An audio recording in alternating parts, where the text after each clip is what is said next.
Good morning class 7। आप लोग ठीक से हैं? प्रोजेक्ट वर्क को आपने कंप्लीट किया होगा। नहीं किया है तो उसको जल्दी जल्दी समय रहते पूरा कर लीजिए, ठीक है।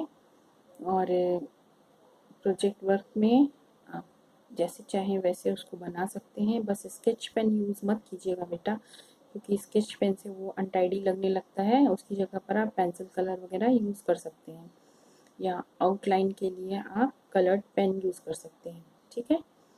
प्रोजेक्ट वर्क को आप अपने कंप्लीट कीजिएगा। हमने पिछले चैप्टर का आपको पीडीएफ भेज दिया था।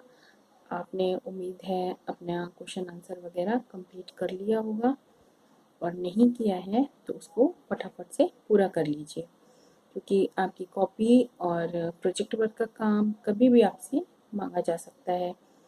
और अगर आपने पूरा नहीं किया रखा होगा तो फिर जब आपको मांगा जाएगा तब आपको सब चीज़ जल्दी जल्दी करनी पड़ेगी। तो इससे बेहतर है कि हम एक दिन में जल्दी जल्दी करने के बजाय समय रहते धीरे धीरे पूरा कर लें उसको।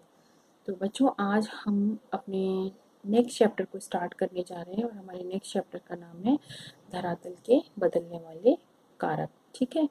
यानी हमारा जो धरातल है, जमीन है, जिसके बारे में हमने पिछली बार में पढ़ा था कि वो एक जैसी नहीं है।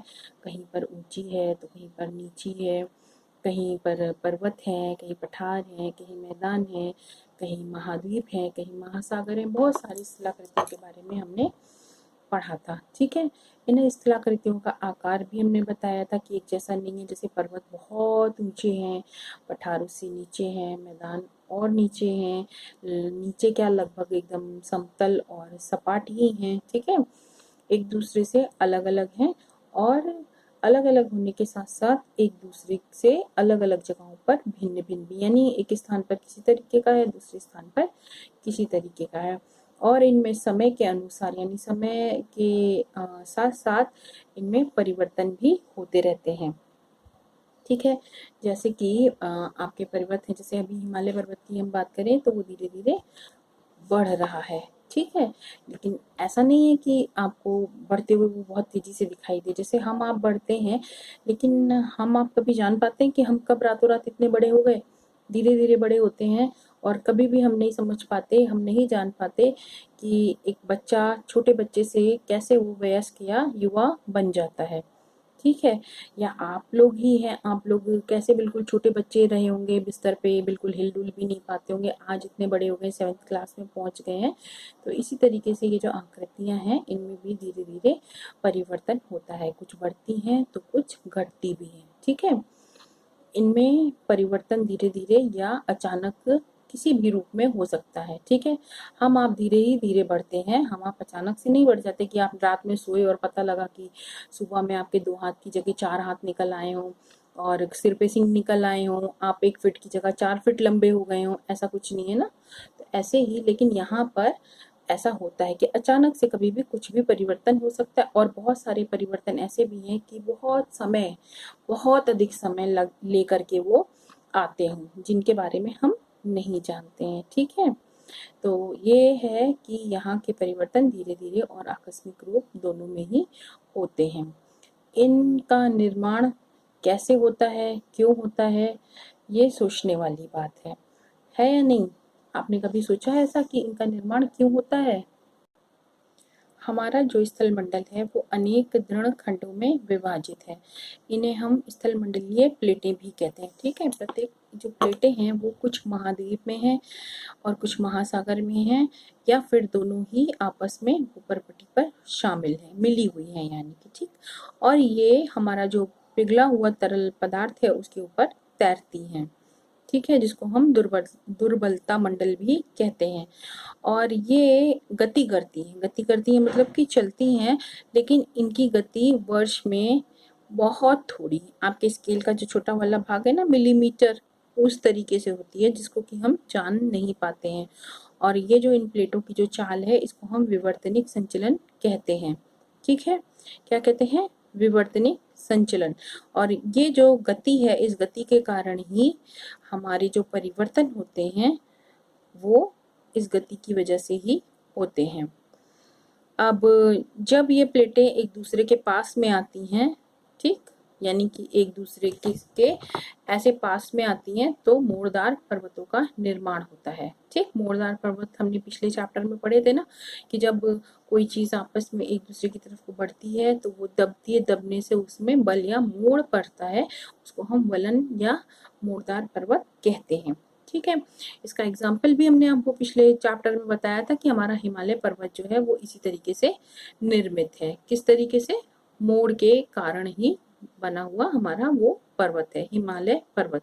ठीक, अब जब प्लेटें समुद्र ये गति करती हैं और समुद्र के नीचे होती हैं तो महासागरीय गर्तों का निर्माण होता है। ठीक है, देखिए इसको इस तरीके से समझिए कि जब हम स्थल मंडल की बात करेंगे, वो गति जो ये बढ़ने की एक दूसरे की तरफ को आने की गति है, जब वो स्थल मंडल पे होगी तो हमारा स्थल मंडल क्या होगा, यानी कि हमारी जमीन क्या होगी, दबेगी, दबने से उसका बीच का भाग ऊपर को उठेगा। ठीक है, बिल्कुल ऐसे ही जमीन हमारी समुद्र के अंदर भी है, समुद्र के अंदर भी इसी तरह की सतह होती है, जैसे हमारे पर्वत पठार मैदान ऊपर हैं ऐसे ही समुद्र के अंदर भी होते हैं।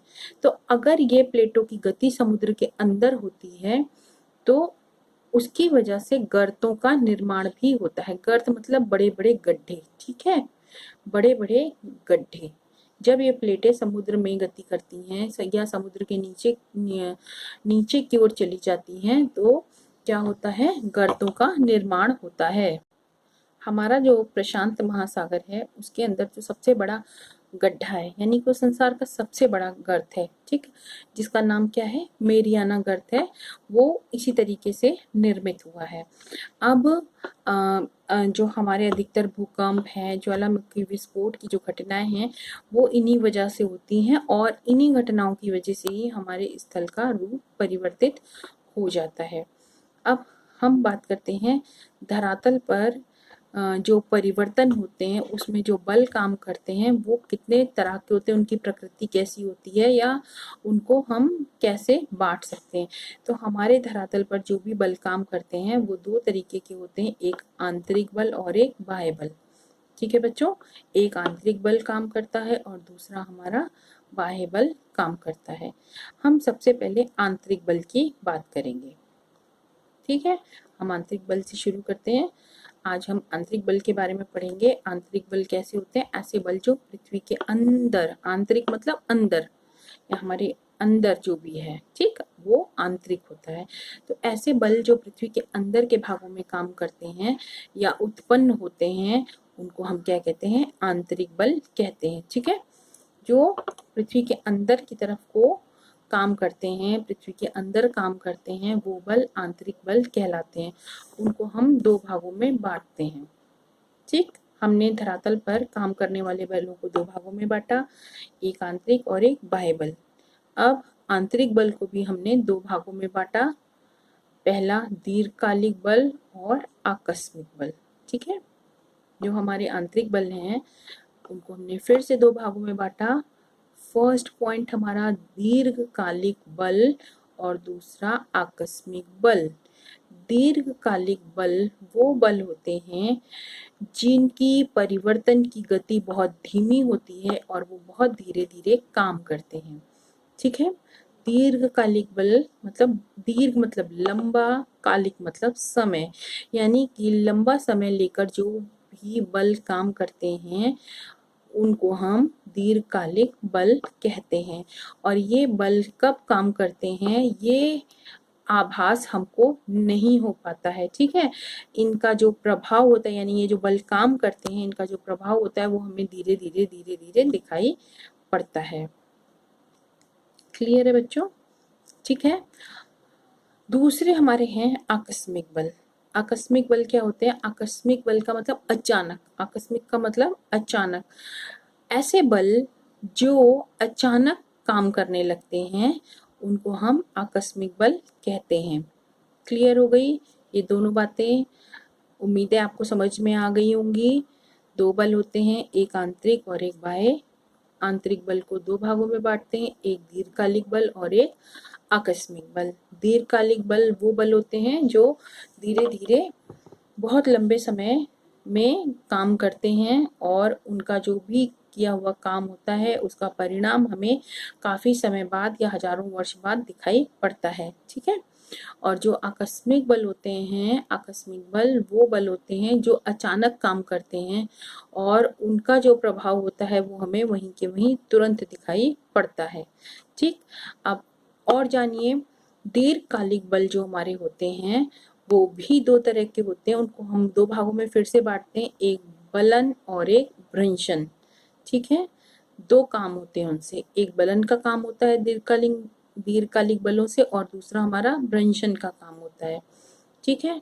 और हमारे जो आकस्मिक बल होते हैं उनसे दो काम होते हैं, एक ज्वालामुखी का विस्फोट और दूसरा भूकंप। ठीक है। आकस्मिक बल में क्या होता है, एक ज्वालामुखी विस्फोट और दूसरा भूकंप। तो बच्चों आज के लिए इतना ही, आप लोग इस चीज़ को पढ़ के रखिएगा, यहाँ तक अच्छी तरीके से समझ लीजिएगा। इसके आगे का हम नेक्स्ट टाइम बताएंगे। Thank you.